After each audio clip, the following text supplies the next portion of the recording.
Sa lahat ng nasubukan ko na power bank, ito pa lang yung nakapag-activate ng turbocharge ng Xiaomi phone.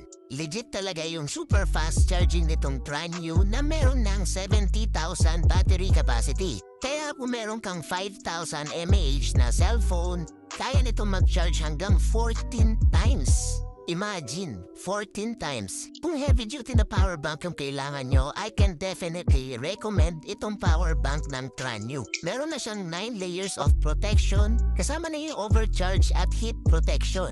May 5 ports ka na at kaya niya na din mag-charge ng multiple devices. May 3 kang USB-A dito, itong color red yung super fast charging niya. Kaya pwede ka na din mag-charge ng mga laptop na may Type-C port. May micro USB ka pa rin dito, at yung Type-C port niya is bi-directional na. Na ibig sabihin, pwede mo i-charge yung power bank at pwede mo rin siyang gamitin ipang charge ng cellphone. At quick charging na rin siya. May digital display na rin siya para ma-monitor mo yung battery life nitong power bank. Kung interesado ka at kailangan mo ng emergency power bank, dito ka na sa official store ng Tranyu bumili para siguradong legit at same quality rin yung makuha mo. I-check mo na lang dito sa may yellow basket.